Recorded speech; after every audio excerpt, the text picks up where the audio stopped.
Good morning everyone. आज हम जो नया चैप्टर स्टार्ट करने जा रहे हैं वो है सॉल्यूशन। हमारा सेकंड चैप्टर है। ये फिज़िकल केमिस्ट्री का पोर्शन है, तो अगर लिखना चाहो तो सारा लिख लेना। अदरवाइज़ जो इम्पॉर्टेंट टॉपिक्स है इसके अलावा जो मैथमेटिकल पोर्शन है उसको लिख लेना ताकि प्रैक्टिस हो जाए। ठीक है। अब देखो, छोटा सा चैप्टर है और अच्छा चैप्टर है। न्यूमेरिकल्स जो है वो अच्छे से हमें करने हैं इसके। सॉल्यूशन जो है वो क्या होता है?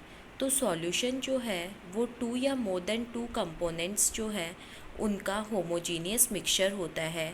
होमोजीनियस मिक्सचर का मतलब है जब हम दो कंपोनेंट्स को मिक्स करें तो उनका कंपोजिशन और जो प्रॉपर्टीज़ है वो थ्रू आउट सेम रहनी चाहिए। जैसे हमने शुगर और वाटर को मिक्स किया, तो शुगर और वाटर को जब हम मिक्स करते हैं तो हमारे को उसको अच्छे से मिक्स करना है, क्योंकि अगर उसमें शुगर कहीं पे रह जाएगी तो वो होमोजीनियस मिक्सचर नहीं बनेगा। जब वो कम्प्लीटली डिज़ोल्व हो चुकी है तो हमें वो थ्रू आउट वेसल जो है वो सेम दिखाई देगी। हम उसको अगर टेस्ट करते हैं तो ऊपर से लेकर जो नीचे तक है, मतलब पूरे वेसल के अंदर जो है उसका टेस्ट बिल्कुल सेम आएगा। ठीक है। तो हम क्या बात करते हैं कि सॉल्यूशन जो है टू और मोर देन टू कंपोनेंट्स का होमोजीनियस मिक्सचर होता है। और होमोजीनियस मतलब क्या हो गया कि कंपोनेंट्स की जो कंपोजिशन है, प्रॉपर्टीज़ है, वो थ्रू आउट वेसल जो हमारा सोल्यूशन बना है उसमें क्या रहनी चाहिए, थ्रू आउट सेम रहनी चाहिए। अब हम जो दो कंपोनेंट्स की बात करते हैं उनको हम बोलते हैं सॉल्यूट और सॉल्वेंट। जो सॉल्यूट और सॉल्वेंट होते हैं ये मिक्स होकर क्या बनाते हैं, सॉल्यूशन बनाते हैं। ठीक है। हम यूजुअली ऐसे बोलते हैं कि सॉल्वेंट जो होता है सॉल्यूशन का वो पार्ट होता है, वो कंपोनेंट होता है जो लार्ज अमाउंट में प्रेजेंट होता है बाय वेट, और दूसरा जो है वो थोड़ा कम अमाउंट में प्रेजेंट होता है। यूजुअली ऐसा होता है। सॉल्वेंट वो हो गया जिसका अमाउंट वेट्स के हिसाब से ज़्यादा है, और सॉल्यूट वो हो गया जिसका अमाउंट वेट के हिसाब से कम है यूजुअली। सॉल्वेंट वो हो गया जिसके अंदर हम सॉल्यूट को डिज़ोल्व करते हैं। सॉल्वेंट जो है वो डिटरमाइन करता है कि हमारा सॉल्यूशन कौन सी फिज़िकल स्टेट में एग्जिस्ट करेगा। फिर इसके बाद हमारे पास आता है बाइनरी और टर्शरी सॉल्यूशन। बाइनरी का मतलब हो गया जिसमें दो कंपोनेंट है, और टर्शरी का मतलब हो गया जिसमें तीन कंपोनेंट है। फिर हम बात करते हैं टाइप्स ऑफ सॉल्यूशन की। तो हमारे पास types of solution physical basis पर अलग अलग प्रकार के होते हैं। सबसे फर्स्ट हमारे पास आता है गैसियस सॉल्यूशन।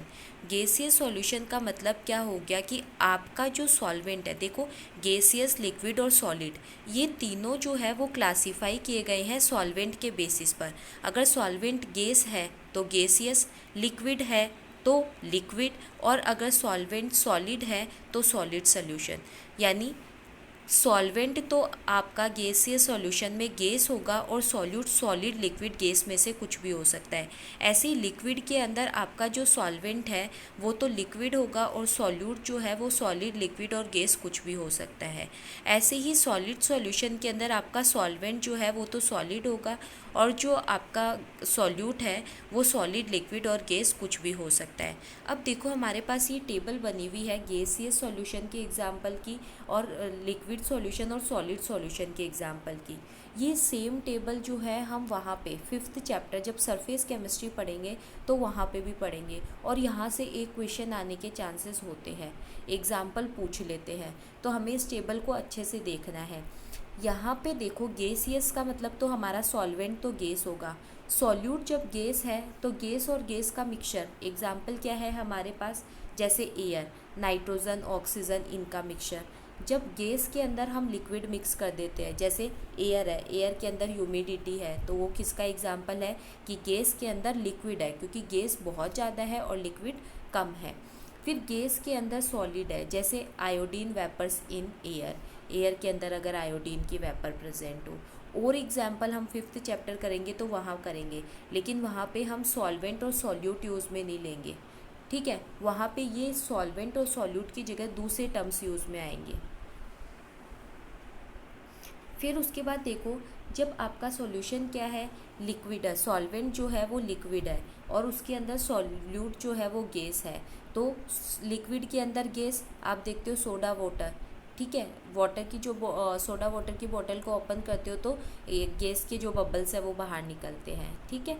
फिर उसके बाद देखो लिक्विड और लिक्विड का, इथेनॉल डिजॉल्व इन वाटर, मतलब लिक्विड और लिक्विड कोई भी दो लिक्विड को मिक्स कर दो।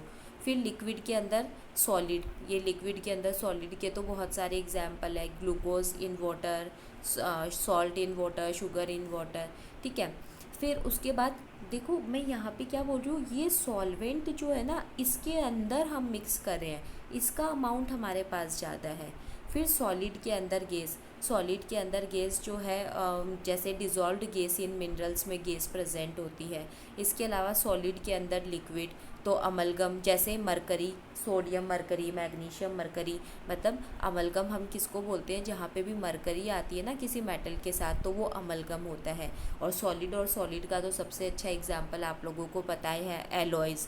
एलॉयज़ क्या होता है, 2 या मोर देन 2 मेटल्स और नॉन मेटल का मिक्सचर, ठीक है। जैसे ब्रास हो गया, ब्रॉन्ज हो गया, ठीक है, ये ब्रॉन्ज है, BRONZE, ठीक है ना, ब्रॉन्ज।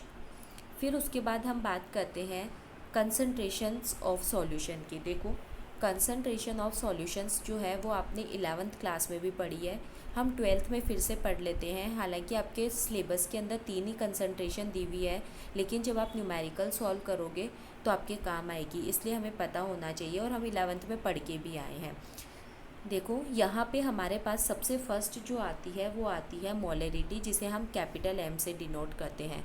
तो मोलरिटी क्या होती है, number of moles of solute, number of moles of solute, याद रखना, डिज़ोल्व इन 1 लीटर सॉल्यूशन, ठीक है, उसे हम क्या बोलते हैं, मोलरिटी बोलते हैं। और मोल्स हम कैसे निकालते हैं, given weight upon molecular weight, तो ये गिवन मास हो गया अपॉन मोलर मास, सॉल्यूट ले रहे हैं तो सॉल्यूट का ही आ जाएगा। और अगर हम इसको ग्राम के अंदर यहाँ पे लीटर में ना लेकर ml में लेते हैं तो इसको हम किससे मल्टीप्लाई कर देंगे, 1000 से मल्टीप्लाई कर देंगे।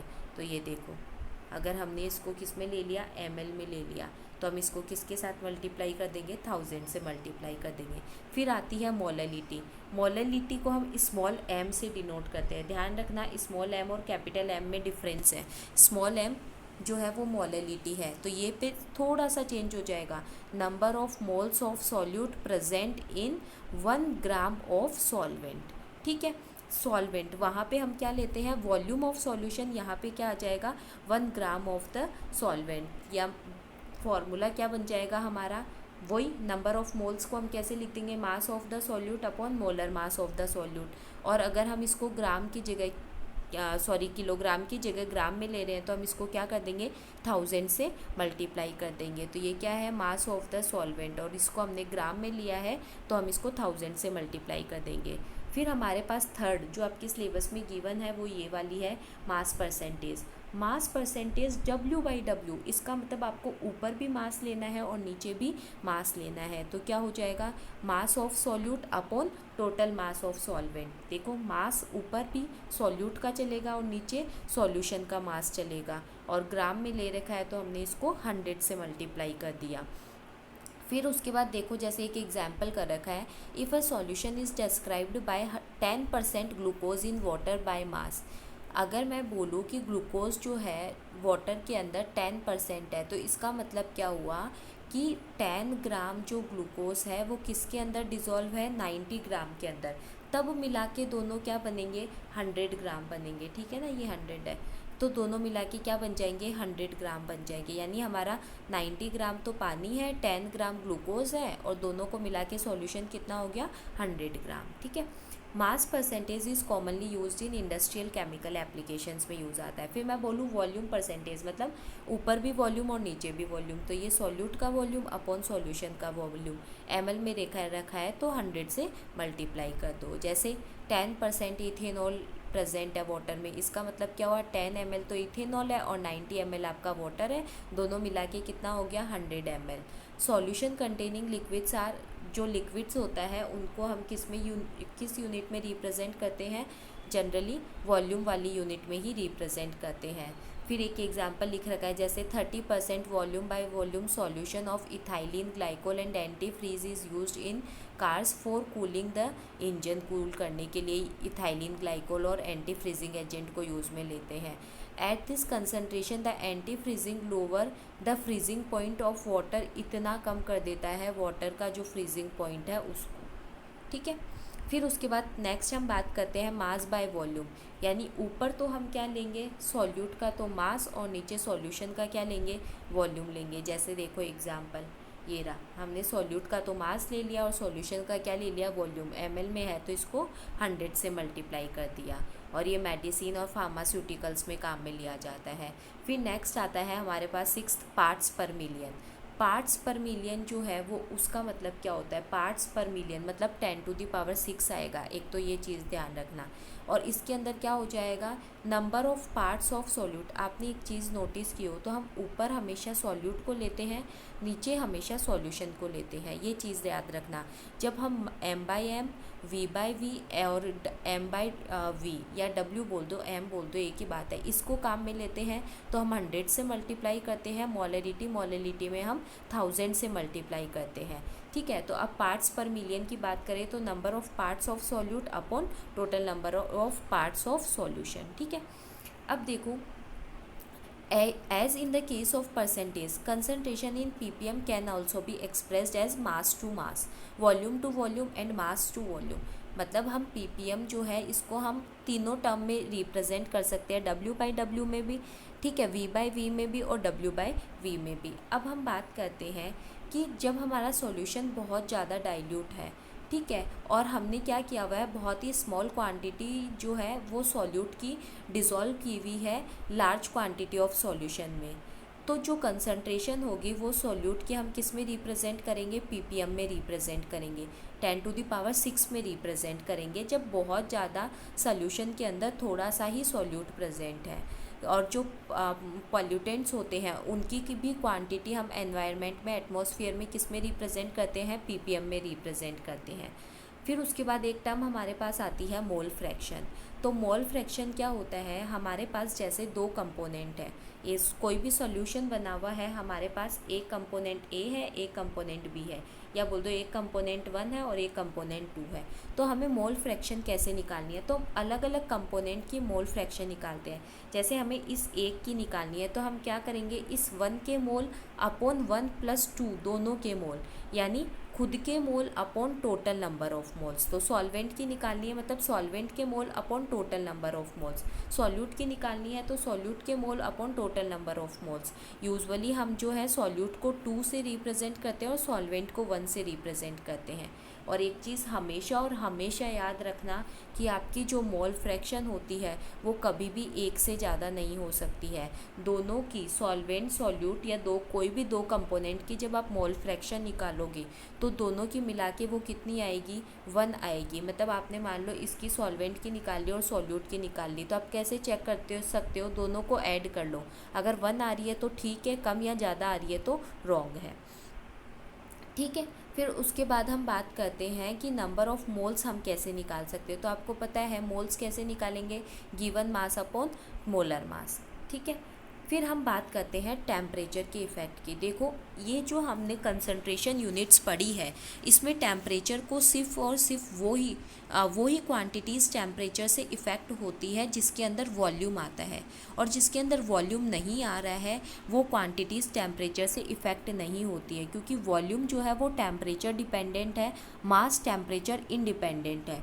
तो जैसे हमने अभी क्वांटिटीज़ देखी तो आपकी मोलरिटी इसमें कोई वॉल्यूम नहीं आता है, आपका W/W इसमें भी कोई वॉल्यूम नहीं आता है, और ppm जब W/W में है, मोल फ्रैक्शन इसमें भी कोई वॉल्यूम नहीं आता है। तो ये जो चारों क्वांटिटीज़ होती है ये इंडिपेंडेंट होती है हमारे टेम्परेचर से। टेम्परेचर कम ज़्यादा करने पर इनमें कोई फ़र्क नहीं पड़ता है, लेकिन बाकी बची हुई जो क्वांटिटीज़ होती है जिनमें वॉल्यूम आता है वो सारी की सारी टेम्परेचर डिपेंडेंट होती है। फिर हमारे पास एक न्यूमेरिकल है, जैसे density of 20% W/W H2SO4 solution is 1.05 gram, calculate the molarity, और मोलरिटी कैलकुलेट करनी है हमें। ठीक है, यानी स्मॉल एम और कैपिटल एम कैलकुलेट करना है। तो सबसे पहले हम बात करें कि सॉल्यूट के मास की, तो सॉल्यूट का मास कितना हो जाएगा 20 ग्राम, क्योंकि ये क्या दे रखा है W/W से दे रखा है। तो सॉल्वेंट कितना हो गया 80 ग्राम और सॉल्यूशन पूरा हमारा कितना हो गया 100 ग्राम। डेंसिटी जो है वो हमें क्या दे रखी है ग्राम पर सेंटीमीटर क्यूब है ये यहाँ पे भी, ठीक है। ग्राम पर सेंटीमीटर क्यूब के अंदर हमें सॉल्यूशन की डेंसिटी ये दे रखी है। तो हमारे को मोलरिटी निकाल रहे हैं हम, तो मोलरिटी निकालने के लिए हमें क्या चाहिएगा वॉल्यूम चाहिएगा। तो वॉल्यूम क्या होता है मास पर डेंसिटी। तो मास हमारे को सॉल्यूशन का पता है 100 है, डेंसिटी 1.05 है, तो यहाँ से वॉल्यूम निकल गया। अब हम क्या करेंगे, जब हमें मोलरिटी निकालनी है तो हमें मोल्स चाहिएंगे। मोल्स कैसे होगा गिवन वेट अपॉन मोलर मास। तो H2SO4 का मोलर मास निकाल लिया, वेट हमें पता ही है तो 20/98, ठीक है। और हमें जो मास दिया हुआ है वो कितना है 100, ठीक है। और यहाँ पे हम किससे मल्टीप्लाई कर देंगे 1000 से मल्टीप्लाई कर देंगे, ठीक है। फिर उसके बाद अगर मैं बात करूँ, ये तो हमारी क्या निकल के आई है मोलरिटी है। ये हमने 100 ग्राम जो यहाँ पे वेट ले रखा है ना, तो ये तो हमारी स्मॉल m निकल के आई है। जब हम कैपिटल M निकालेंगे तो हम क्या करेंगे 20/98 इंटू, नीचे हम क्या लिखते हैं वॉल्यूम लिखते हैं, तो वॉल्यूम में हम ये वाली टर्म लिखेंगे 100 इंटू 1.05 मल्टीप्लाई बाई किससे कर देंगे 1000, क्योंकि वॉल्यूम हम किस में ले रहे हैं ml में ले रहे हैं, ठीक है ना। तो ये मोलरिटी है जिसके अंदर हम यहाँ पे मास ले रहे हैं सॉल्यूशन का, और अगर हम वॉल्यूम लेंगे इस तरीके से तो हमारी क्या निकलेगी मोलरिटी, ये स्मॉल m है, ठीक है। फिर उसके बाद हम आगे चलते हैं सॉल्युबिलिटी। सॉल्युबिलिटी क्या होती है, तो देखो जनरली जो maximum amount of a substance या सॉल्यूट बोल दो, जो एक पर्टिकुलर अमाउंट ऑफ सॉल्वेंट में डिज़ोल्व होता है एक पर्टिकुलर टेम्परेचर के ऊपर, at particular temperature in particular amount of solvent the maximum amount of solute और सब्सटेंस डिज़ोल्व इन सॉल्वेंट, ठीक है। यानी हम क्या बोल रहे हैं कि एक पर्टिकुलर टेम्परेचर के ऊपर सॉल्वेंट के पर्टिकुलर अमाउंट में जो सॉल्यूट का मैक्सिमम अमाउंट डिज़ोल्व होता है उसे ही हम क्या बोलते हैं सॉल्युबिलिटी बोलते हैं, ठीक है। हम अलग अलग की सॉल्युबिलिटीज़ जो है उसको डिस्कस करेंगे। जैसे सबसे पहले हम डिस्कस करते हैं solubility of solids in liquids की, सॉलिड्स जो है उनकी सॉल्युबिलिटी लिक्विड्स के अंदर। तो सॉल्युबिलिटी ऑफ सॉलिड्स जो है लिक्विड के अंदर हम उसे दो तरीके से एक्सप्रेस कर सकते हैं। सबसे फर्स्ट हमारे पास आता है कि सॉल्यूट जो हमारा है, सॉल्वेंट जो है वो हमारा क्या है लिक्विड है, तो और सॉल्यूट हमारा क्या हो गया सॉलिड हो गया।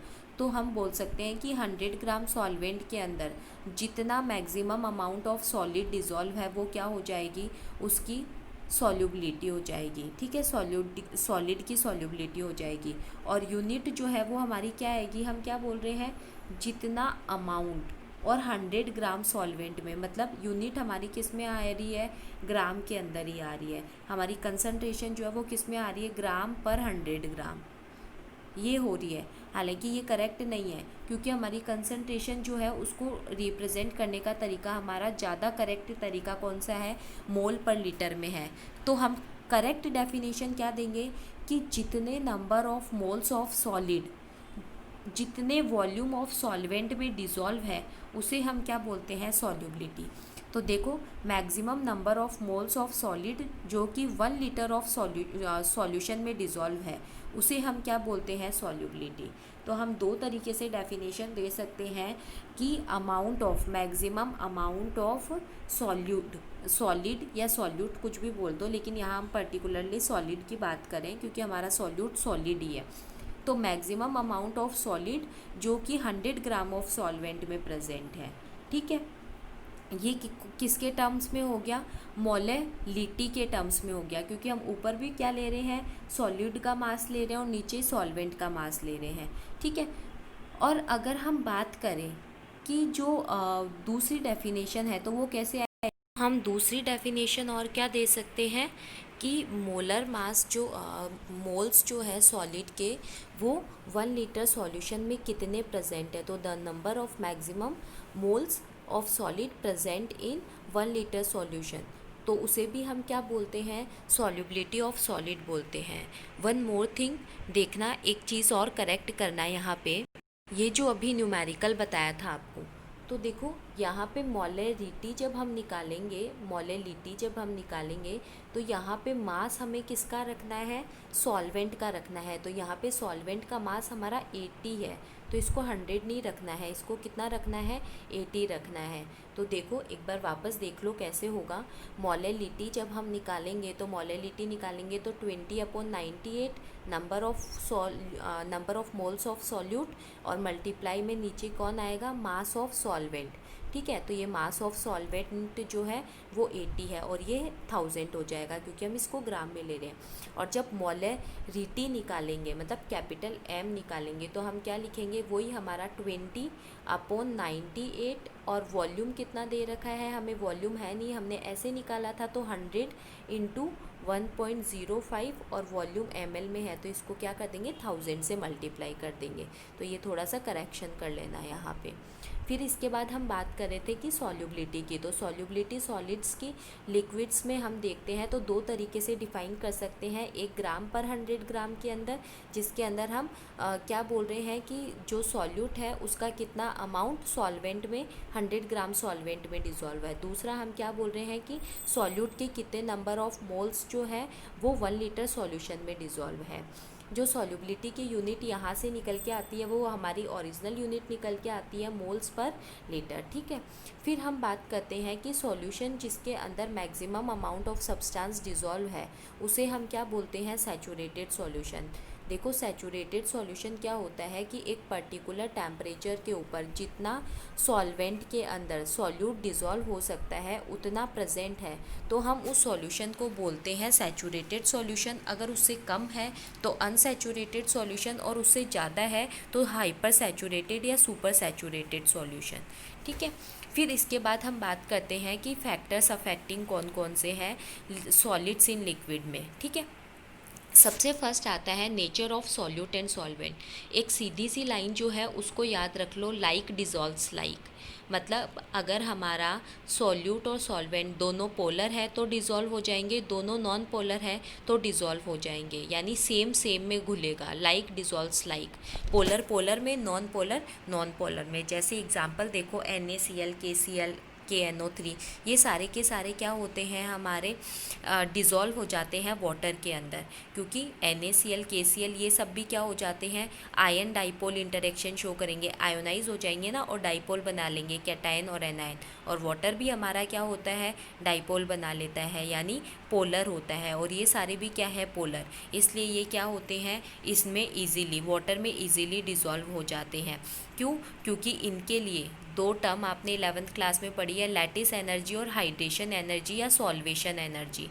जब सॉल्वेशन एनर्जी और हाइड्रेशन एनर्जी की वैल्यू ज़्यादा होती है तब तो ये इजीली डिज़ोल्व हो जाते हैं, और अगर इनकी वैल्यू कम होती है तो ये इजीली डिज़ोल्व नहीं हो पाते। तो आयन डाइपोल इंटरेक्शन की वजह से ये क्या होते हैं, वाटर में डिज़ोल्व हो जाते हैं। और नॉन पोलर कंपाउंड्स जैसे हमारे एंथ्रेसीन हो गया, आयोडीन हो गया, एसेट हो गया, नैफ्थलीन हो गया, ये सारे के सारे जो है हमारे नॉन पोलर, जैसे बेंजीन हो गई हमारी, CCl4 हो गया, कार्बन डाइसल्फाइड हो गई, इनमें डिज़ोल्व होते हैं।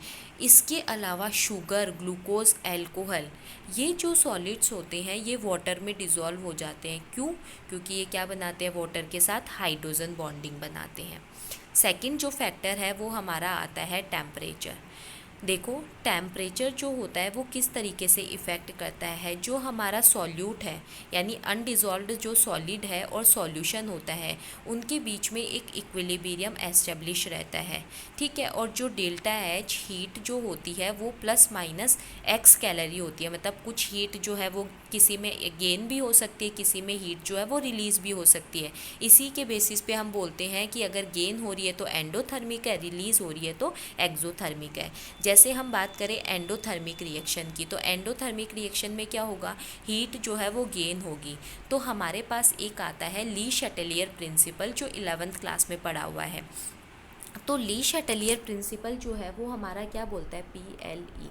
ली शटेलियर प्रिंसिपल जो है वो हमें क्या बोलता है कि अगर हम किसी भी इक्विलिब्रियम के अंदर कुछ चेंज करते हैं, हीट देते हैं, कम करते हैं, या रिएक्टेंट बढ़ाते हैं, प्रोडक्ट बढ़ाते हैं, प्रोडक्ट को हटाते रहते हैं, मतलब किसी भी इक्विलिब्रियम के अंदर अगर हम कुछ चेंज करते हैं तो हमारा इक्विलिब्रियम ऑटोमेटिकली उस डायरेक्शन में चेंज होता है जहाँ पर उस चेंज के इफ़ेक्ट को रिड्यूस किया जा सके, कम किया जा सके। अब जैसे एंडोथर्मिक रिएक्शन है, यानी एंडोथर्मिक रिएक्शन के अंदर क्या होगी, हीट गेन होगी। तो ली शैटेलियर प्रिंसिपल क्या बोलता है कि अगर डेल्टा एच की वैल्यू ग्रेटर दैन ज़ीरो है, इसका मतलब हमारे रिएक्शन में क्या हो रही है, ये जब ग्रेटर दैन ज़ीरो है मतलब 1 2 3 4 होगी, पॉजिटिव में होगी, इसका मतलब हीट क्या हो रही है, गेन हो रही है, हीट जो है वो एब्जॉर्ब हो रही है।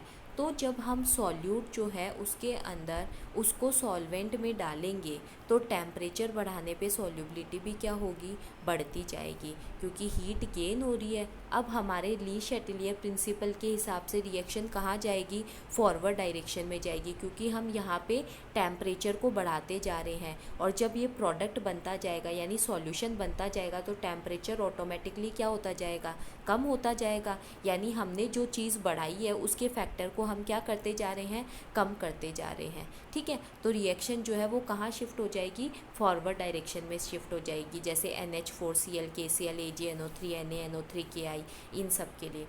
अगर रिएक्शन हमारी कैसी है, एक्सोथर्मिक है, मतलब रिएक्शन में हीट क्या हो रही है, निकल रही है, यानी हमारी ये जो डेल्टा एच की वैल्यू जो है वो क्या है, लेस देन ज़ीरो है, मतलब नेगेटिव में है। नेगेटिव का मतलब क्या होगा, हीट जो है वो हमारी निकल रही है। तो जब हीट निकलती है तो हम क्या कर रहे हैं, टेम्परेचर को बढ़ा रहे हैं। तो टेम्परेचर को बढ़ा रहे हैं मतलब हम हीट दे रहे हैं, और हीट क्या होनी चाहिए, निकलनी चाहिए। तो इसका मतलब जो इक्विलिब्रियम है वो हमारा कहाँ शिफ्ट हो जाएगा, बैकवर्ड डायरेक्शन में शिफ्ट हो जाएगा। ठीक है, इसका मतलब टेम्परेचर को, एक्सोथर्मिक रिएक्शन के अंदर अगर हम टेम्परेचर को बढ़ाएंगे तो रिएक्शन जो है, इक्विलिब्रियम जो है वो बैकवर्ड डायरेक्शन में शिफ्ट हो जाएगा, जैसे NaOH Li2SO4 CH3CO2 Ca, ठीक है, इनके लिए। फिर उसके बाद देखो क्या लिखा हुआ है कि हमें ग्लबर्स रिएजेंट जो होता है, या ये बोल दो ग्लबर्स साल्ट जो होता है, सोडियम सल्फेट डॉट 10H2, ये जो 10H2 है वह हमारा क्या है, क्रिस्टलाइन वाटर है। ठीक है, ये जो है थोड़ा एबनॉर्मल बिहेवियर शो करता है। जब हम इसका temperature up to 32.4 degree Celsius इतना टेम्परेचर बढ़ा देते हैं तो सॉल्युबिलिटी क्या होती है, इंक्रीज़ होती है, और उसके बाद में क्या होने लगती है, डिक्रीज़ होने लगती है। ऐसा क्यों हुआ, इतने टेम्परेचर के ऊपर इसके जो वाटर ऑफ क्रिस्टलाइजेशन है वो सारे के सारे क्या हो जाते हैं, रिमूव हो जाते हैं, और ये क्या रह जाता है, अकेला एनहाइड्रस रह जाता है। इसकी वजह से इसकी जो सॉल्युबिलिटी है इतने टेम्परेचर तक तो बढ़ती जाएगी, और फिर उसके बाद क्या होने लगेगी, कम होने लगेगी, जैसे ही वाटर ऑफ क्रिस्टलाइजेशन रिमूव हो गए हैं। थर्ड हम बात करते हैं प्रेशर की। देखो प्रेशर जो है वो उसका जो इफ़ेक्ट होता है वो लिक्विड्स इन सॉलिड में कोई इफ़ेक्ट नहीं होता है। मतलब जब हम लिक्विड्स सॉलिड्स जो है उसकी सॉल्युबिलिटी लिक्विड में देखते हैं तो प्रेशर जो है इफ़ेक्ट नहीं डालता है। क्यों होता है ऐसा, क्योंकि सॉलिड्स और लिक्विड्स जो होते हैं वो इनकम्प्रेसिबल होते हैं, इसलिए अनइफेक्टेड रहते हैं। फिर हम बात करते हैं लिक्विड्स के अंदर गैसेस की सॉल्युबिलिटी की। पहले सॉलिड की पढ़ी, अब गैसेस की पढ़ते हैं।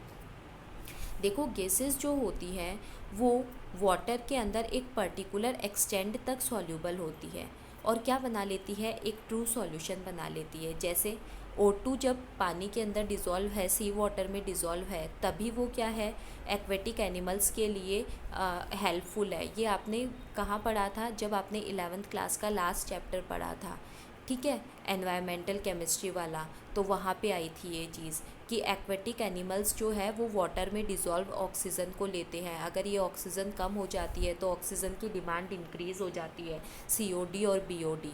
तो देखो सॉल्युबिलिटी ऑफ गैसेस जो है वो लिक्विड के अंदर हम उसको टर्म बोल सकते हैं, हम उसको कह सकते हैं एब्जॉर्प्शन कोएफिशिएंट। तो दो solubility of gases in liquid is termed as absorption coefficient. अब इसको हम डिफाइन कैसे करेंगे एब्जॉर्प्शन कोफिशिएंट को, कि volume of a gas in ml at NTP normal temperature और प्रेशर पे जितना वॉल्यूम गैस का डिज़ोल्व है 1 ml सॉल्यूशन 1 ml सॉल्वेंट के अंदर, उसे हम क्या बोलते हैं एब्जॉर्प्शन कोफिशिएंट। 1 ml सॉल्वेंट के अंदर जितना वॉल्यूम ऑफ गैस जो है वो NTP पर डिज़ोल्व है तो उसे हम क्या बोलते हैं एब्जॉर्प्शन कोफिशिएंट बोलते हैं। इसको कौन कौन से फैक्टर्स इफ़ेक्ट करते हैं, तो सबसे फर्स्ट फैक्टर हमारे पास वही आता है नेचर ऑफ गैस। देखो नेचर ऑफ गैस में आपको ध्यान रखना है कि अगर आप सॉल्वेंट के अंदर कोई गैस डाल रहे हो तो वो गैस अगर कंपाउंड या आयोनाइज्ड है, देखो the gas which is present react with solvent to form a compound और आयोनाइज्ड इन अ सॉल्वेंट। अगर कोई गैस जो है जैसे ये वाटर के साथ रिएक्ट कर रही है गैसेस, वो क्या बना रही है, या तो कंपाउंड बना रही है या फिर क्या हो रही है आयोनाइज हो रही है, तो ये गैसेस जो है वो क्या होगी ज़्यादा सॉल्युबल होगी लिक्विड के अंदर, ठीक है। और कुछ एग्जांपल देखो जैसे हमारी नाइट्रोजन है, ऑक्सीजन है, इथाइन है, ये सारी की सारी क्या होती है नॉन सॉल्युबल होती है इथेनॉल में तो, और वाटर में थोड़ी सी क्या होती है सॉल्युबल होती है। फिर उसके बाद हम बात करते हैं कि एब्जॉर्प्शन कोफिशिएंट के बेसिस पर जो गैसेस है उनकी सॉल्युबिलिटी का ऑर्डर, सबसे ज़्यादा अमोनिया, फिर HCl, SO2, H2S, CO2, ये सारा का सारा ऑर्डर जो है वो आप ध्यान रख लेना कि कैसे मतलब कौन सी गैस जो है वो ज़्यादा सॉल्युबल है, ये है एब्जॉर्प्शन कोफिशिएंट के बेसिस पर। फिर हम बात करते हैं सॉल्वेंट के नेचर की, तो वही लाइक डिज़ोल्व्स लाइक, पोलर जो होती है वो पोलर में सॉल्युबल होगी और जो नॉन पोलर है वो नॉन पोलर में सॉल्युबल होगी। जैसे हमारी अमोनिया और HCl ये पोलर है क्योंकि आयनिक है, ठीक है, तो ये किसके अंदर सॉल्वेंट होगी पोलर के अंदर यानी वाटर के अंदर। पोलर की जब भी बात आए तो यूनिवर्सल सॉल्वेंट के फॉर्म में हमारा वाटर ही होता है, और लेस सॉल्युबल किसके अंदर होगी नॉन पोलर के अंदर, जैसे बेंजीन हो गया, CCl4 हो गया, इनके अंदर। फिर हम बात करते हैं टेम्परेचर की। देखो यूजुअली क्या होता है जब हम गैसेस को लिक्विड के अंदर डिज़ोल्व करते हैं तो हीट क्या होती है रिलीज़ होती है, ठीक है। तो ये हम बोल सकते हैं कि गैसेस की लिक्विड के अंदर जो सॉल्युबिलिटी है वो एक तरीके की एक्सोथर्मिक रिएक्शन है। तो वही ली शैटेलियर प्रिंसिपल क्या बोलेगा कि अगर हम टेम्परेचर को बढ़ाते जा रहे हैं, प्रेशर हमारा कांस्टेंट है, टेम्परेचर को बढ़ाते जा रहे हैं तो सॉल्युबिलिटी क्या होती जाएगी डिक्रीज़ होती जाएगी, क्योंकि रिएक्शन क्या है एक्सोथर्मिक है।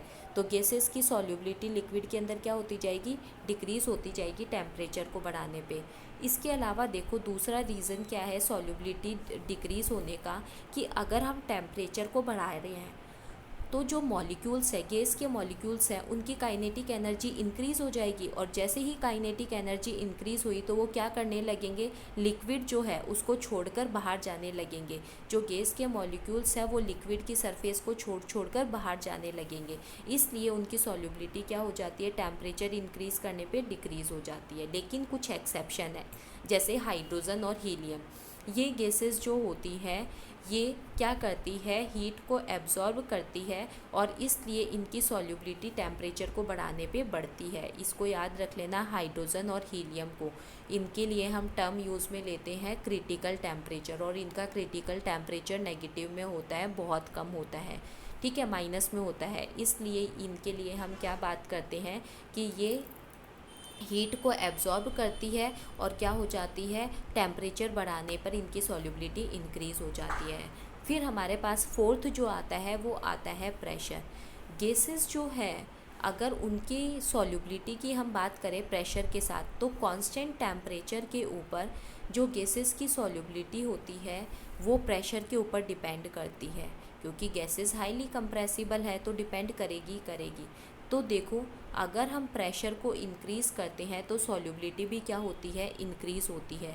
और इसी को बताने के लिए हेनरी जो है उसने एक लॉ दिया था जिसे हम हेनरीज लॉ बोलते हैं, कि प्रेशर का गैसेस की सॉल्युबिलिटी पे क्या इफ़ेक्ट पड़ता है। इसको बताने के लिए हेनरी ने एक लॉ दिया था जिसे हम हेनरीज लॉ बोलते हैं। इसको चाहे तुम समझो याद करो कुछ भी करो, Henry's law very very important, अच्छे से आना चाहिए ये तुम्हें। तो देखो हेनरी लॉ क्या है। हेनरी लो जो है वो ये बोलता है कि कांस्टेंट टेम्परेचर पे जो अमाउंट ऑफ डिज़ोल्व गैस है वो डायरेक्टली प्रोपोर्शनल होता है प्रेशर ऑफ द गैस।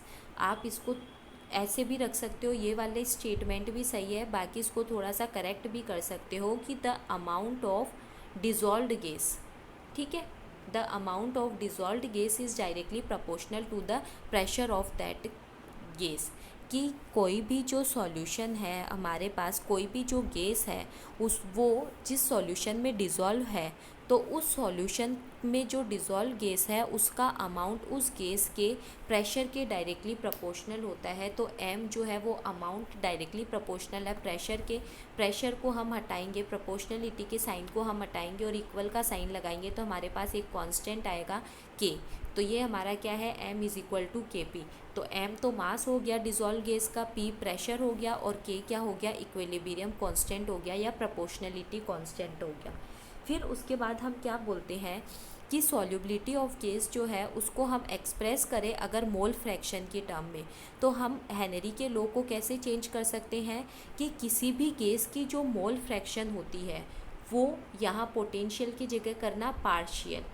किसी भी गैस, कोई भी जो गैस है उसके अमाउंट को अगर हम मोल फ्रैक्शन में डिनोट करें, समझाएं, बोलें, तो क्या बोल सकते हैं हम कि कोई भी जो डिज़ोल्व गैस है उसका जो मोल फ्रैक्शन होगा वो क्या होगा, उसके पार्शियल प्रेशर के डायरेक्टली प्रोपोर्शनल होगा।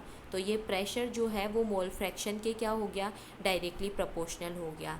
वही प्रोपोर्शनलिटी का साइन जब हम हटाएंगे तो हमारे पास एक कांस्टेंट आएगा जिसे हम के एच बोलते हैं, हेनरीज कांस्टेंट। एच जो है वो सबस्क्रिप्ट में है, थोड़ा सा नीचे है। तो हमारे पास क्या फॉर्मूला आया, P is equal to K H x. तो P हमारा पार्शियल प्रेशर है, के एच हमारा हेनरीज कांस्टेंट है, एक्स हमारी मोल फ्रैक्शन है। ठीक है, अब हम ग्राफ प्लॉट करें तो कैसा ग्राफ देखने को मिलेगा हमें, P और X के बीच में ये वाला ग्राफ देखने को मिलेगा। यही आएगा ना कि हम जो है प्रेशर और हमारा ये पार्शियल प्रेशर और ये मोल फ्रैक्शन दोनों एक दूसरे के डायरेक्टली प्रोपोर्शनल है, मतलब दोनों इसको बढ़ा रहे हैं तो ये भी बढ़ेगा, ये बढ़ा रहे हैं तो ये भी बढ़ेगा। ठीक है, और स्लोप हमारा क्या आ जाएगा, के एच आ जाएगा।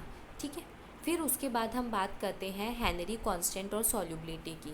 देखो आपने क्या देखा कि अलग अलग गैसेस के लिए जो के एच की वैल्यू होती है वो क्या होती है, अलग अलग होती है। ये किसके ऊपर डिपेंड करती है, के एच की वैल्यू गैस के नेचर के ऊपर डिपेंड करती है। तो हमारे पास इक्वेशन क्या आई, partial pressure is equal to Henry constant multiply by mole fraction. तो अगर हम बात करें कि के एच की वैल्यू जो है वो ज़्यादा है, देखो pressure upon X is equal to K H, यही तो होगा। अब मैं बोलूँ कि अगर हमारे पास गिवन प्रेशर के ऊपर जो हेनरी कांस्टेंट है के एच जो है उसकी वैल्यू हाई है, तो हमारा जो प्रेशर है, गिवन जो प्रेशर होगा वो क्या हो जाएगा, प्रेशर जो है वो क्या है, कांस्टेंट है। और हमने क्या बोल दिया कि हेनरी कांस्टेंट की वैल्यू ज़्यादा है, यानी ये ज़्यादा है तो ये x जिसे हमने पहले मोल फ्रैक्शन बोला था, उससे पहले हमने अमाउंट बोला था, उससे पहले हमने इसको सॉल्युबिलिटी बोला था। तो अगर हेनरी कांस्टेंट की वैल्यू ज़्यादा है, प्रेशर हमारा क्या है, कांस्टेंट है, तो ये जो सॉल्युबिलिटी है वो क्या होगी, डिक्रीज़ होगी। इसका मतलब के एच की वैल्यू अगर हम इंक्रीज़ करते जा रहे हैं टेम्परेचर इंक्रीज़ होने के साथ साथ, तो सॉल्युबिलिटी जो है के H value increases with increase the temperature, temperature को बढ़ाएंगे तो इंक्रीज होगी। ठीक है, solubility of the gases increases with decrease in the temperature, यानी आपको सीधा सा ये समझना है कि प्रेशर कांस्टेंट है और टेम्परेचर हम बढ़ा रहे हैं और के एच जो है वो भी बढ़ रहा है, तो हमारी सॉल्युबिलिटी जो है वो क्या हो जाएगी, डिक्रीज़ हो जाएगी। क्योंकि ये सॉल्युबिलिटी और ये के एच जो है वो एक दूसरे के क्या होते हैं, इन्वर्सली प्रोपोर्शनल होते हैं। ठीक है, इसको हम रीज़न दूसरा और क्या बता सकते हैं, जैसे एग्ज़ाम्पल देख सकते हो कि एक्वेटिक स्पीशीज़ जो होती है वो कोल्ड वाटर में ज़्यादा कंफर्टेबल होती है वार्म वाटर के कंपैरिजन में। उसका रीज़न यही है कि टेम्परेचर को बढ़ाने से सॉल्युबिलिटी क्या हो जाएगी, कम हो जाएगी। तो सॉल्युबिलिटी कम हो गई गैस की, तो जो एनिमल्स है, एक्वेटिक एनिमल्स है, वो अच्छे से नहीं रह पाएंगे, कंफर्टेबली नहीं रह पाएंगे। दूसरा स्टेटमेंट देखो हेनरी लो का, हेनरी लो जो है उसका दूसरा स्टेटमेंट ये है कि कांस्टेंट टेम्परेचर पे जो गैस का वॉल्यूम है वो प्रेजेंट जो गैस का फिक्स वॉल्यूम जो प्रेजेंट है एक फिक्स वॉल्यूम ऑफ सॉल्वेंट के अंदर, वो प्रेशर पे डिपेंड ही नहीं करता है। क्या बोल रहा है ये कि कांस्टेंट टेम्परेचर के ऊपर definite volume of a gas जो है प्रेजेंट है, definite volume of a solvent, वो प्रेशर से इंडिपेंडेंट होता है। यानी वॉल्यूम के टर्म्स में अगर हम बात करें तो वॉल्यूम जो है वो प्रेशर के ऊपर डिपेंड नहीं करेगा। कैसे प्रूव कर सकते हैं वो देखो, हमने ये बोल दिया कि स्मॉल m तो गैस का मास है, ठीक है, और T हमारा टेम्परेचर है, कैपिटल M गैस का मोलर मास है, और V जो है वो गैस का वॉल्यूम है, और P हमारा प्रेशर है। तो हमने ये पढ़ा है ideal gas equation PV is equal to nRT। Number of moles को हम क्या लिख सकते हैं, given mass upon molar mass, लिख दिया ये हमने यहाँ पे। फिर हमारा V क्या हो गया, P को हम लेके चले गए नीचे, तो M upon P RT upon capital M। तो देखो हम एक पर्टिकुलर गैस के लिए बात करें तो हमारा R तो गैस कांस्टेंट है, वो फिक्स है ही, टेम्परेचर हमने कांस्टेंट कर दिया, गैस हमने फिक्स कर दी तो उसका मोलर मास कांस्टेंट हो गया, ठीक है। फिर हम बोल रहे हैं कि प्रेशर जो है यहाँ पे ऊपर हमने बोल दिया कि जो टेम्परेचर है वो हमारा फिक्स है, वॉल्यूम हमने फिक्स कर ही दिया, ठीक है। तो ये नीचे क्या बोल रहा है कि हेनरी लॉ के अकॉर्डिंग M अपॉन P जो है वो भी क्या है, हमारा कांस्टेंट है, मतलब ये तो अपने आप ही कांस्टेंट है। और अगर ये बोल दिया कि M अपॉन P जो है वो भी क्या है, कांस्टेंट है, ठीक है, तो हम क्या देखेंगे कि ये पूरा का पूरा जो क्वांटिटी है वो क्या हो गई, कांस्टेंट हो गई। यानी वॉल्यूम जो है वो किस पे डिपेंड नहीं करेगा, प्रेशर के ऊपर डिपेंड नहीं करेगा। हमने अभी हेनरी लॉ के अकॉर्डिंग पढ़ा था ना कि हमारा जो मोल होता है वो डायरेक्टली प्रोपोर्शनल होता है प्रेशर के, तो M is equal to KP, ये हमने पढ़ा था, ठीक है। तो हमारा M अपॉन P जो है वो एक कांस्टेंट है K, तो ये तो वैसे कांस्टेंट हो गया, M अपॉन P यहाँ से कांस्टेंट हो गया। R गैस कांस्टेंट है, टेम्परेचर हमने फिक्स कर दिया, और मास हमने गैस के लिए मोलर मास अपने आप फिक्स हो गया, तो ये सारी क्वांटिटी कांस्टेंट हो गई। तो हमारा जो वॉल्यूम है वो भी क्या हो जाएगा, कांस्टेंट हो जाएगा। यानी ये वॉल्यूम जो है वो प्रेशर के ऊपर डिपेंड नहीं करेगा। अब लिमिटेशंस देखो क्या क्या है। लिमिटेशन क्या है, एक तो प्रेशर जो है हाई नहीं होना चाहिए, टेम्परेचर जो है वो लो नहीं होना चाहिए। फिर सॉल्युबिलिटी ऑफ गैस जो है वो सॉल्वेंट के अंदर लो होनी चाहिए, और सॉल्यूट मतलब क्या होना चाहिए, डाइल्यूट होना चाहिए, ठीक है। मतलब solubility of the gas in the solvent वो क्या होनी चाहिए, लो होनी चाहिए। इसका मतलब क्या हुआ, हमारा जो सॉल्यूशन है वो कैसा होना चाहिए, डाइल्यूट होना चाहिए। और जो गैस है उसकी मॉलिक्यूलर स्टेट जो है वो क्या रहनी चाहिए, गैस की और वाटर की जो है वो सेम रहनी चाहिए, be same in the gas and the water phase, that is gas should not be dissociate और associate in the liquid phase. मतलब हमारी जो गैस हमने ले रखी है उसका ना तो डिसोशिएशन होना चाहिए और ना ही एसोसिएशन होना चाहिए।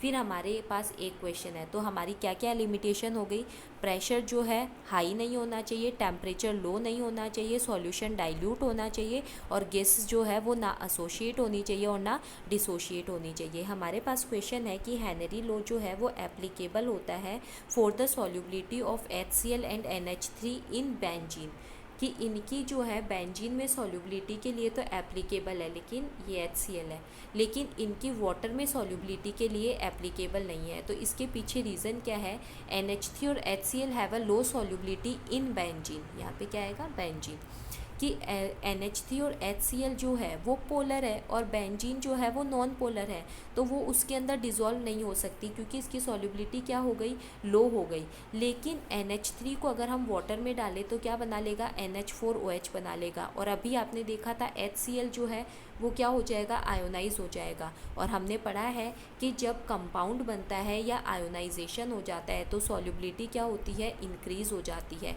इसीलिए वाटर के अंदर इनकी सॉल्युबिलिटी ज़्यादा होती है, तो ये क्या होता है, वाटर के लिए एप्लीकेबल होता है और बेंजीन के लिए एप्लीकेबल नहीं होता है।